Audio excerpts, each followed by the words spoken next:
अगर आप भी हार मान चुके हैं तो इस पोस्ट को जरूर पढ़ें। Never give up. इस दुनिया में बहुत से लोग ऐसे हैं जो अपने सपनों को छोड़ देते हैं। बहुत ही ज्यादा प्रयास करने के बावजूद भी सफलता नहीं मिलती तो मन में हार मानने का विचार आता है। हम अपना उत्साह खो देते हैं।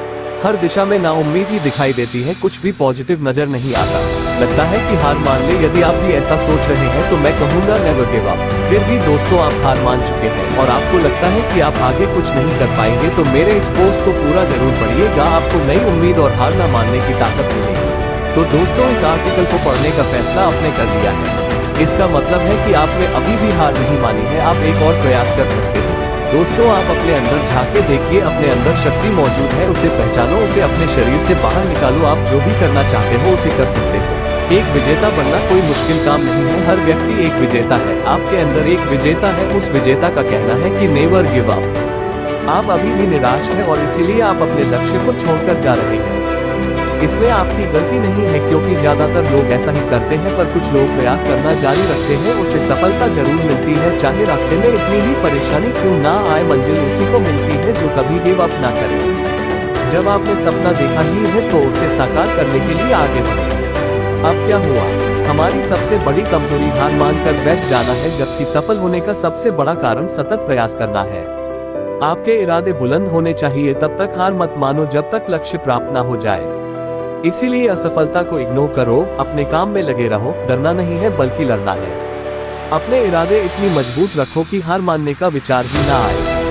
अपने लक्ष्य को महसूस करो, उसे अपनी बंद आंखों से देखो और महसूस करो कि आपने उसे पा लिया है। आप उस काम को कर रहे हैं जो आपको पसंद है। ऐसा करने से आपने पॉजिटिव एनर्जी का संचार होगा जो आपको अपने लक्ष्य के प्रति काम करने में आगे बढ़ाएगा।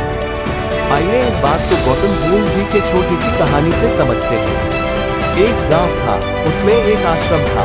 आश्रम में गौतम बुद्ध और उनके 3 शिष्य थे। गौतम बुद्ध ने उन शिष्य से पूछा कि उन पहाड़ी के पीछे क्या है, वह देख कर आना है। बुद्ध ने अपने पहले शिष्य को आदेश दिया और कहा, पहले तुम जाओ और पता करके लाओ कि उन पहाड़ी के पीछे क्या है।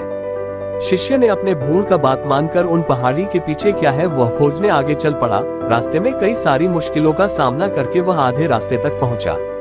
बाद में उसके मन में नेगेटिव विचार आने लगे और वह पीछे मुड़ने का फैसला कर लेता है। वह शिष्य वापस अपने आश्रम चल पड़ता है। आश्रम लौटने के बाद वह गौतम बुद्ध जी से कहता है कि मैं आधे रास्ते से ही लौट आया। फिर बुद्ध ने दूसरे शिष्य को आदेश दिया कि तुम उस पहाड़ी के पीछे क्या है वह खोज के लाओ।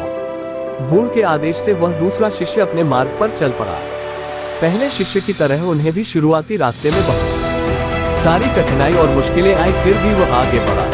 लेकिन चलते चलते वो थक गया और मन में सोचने लगा कि अब कितना दूर है यह, अब मुझसे चला नहीं जाता, मैं क्या करूं? उसके मन में भी नेगेटिव विचार आने लगे और उसने भी गिव अप कर दिया। अंत में गौतम बुद्ध ने अपने तीसरे शिष्य को आदेश दिया और कहा कि अब तुम जाओ पर पता करके आओ कि उस पहाड़ के पीछे क्या है। ओम शिक्षण तुरंत ही आदेश मानकर अपने मार्ग पर चल पड़ा। मार्ग में आने वाली बाधा और मुश्किलों के बाद भी वह आगे बढ़ता रहा। वो चलते चलते थक भी जाता, फिर भी वह आगे बढ़ता रहा। जब भी वह थक जाए तो थोड़ा आराम कर लेता। वो सोचता कि अब थोड़ा ही दूर है, मुझे हार नहीं मानना है, मुझे बस चलते रहना है।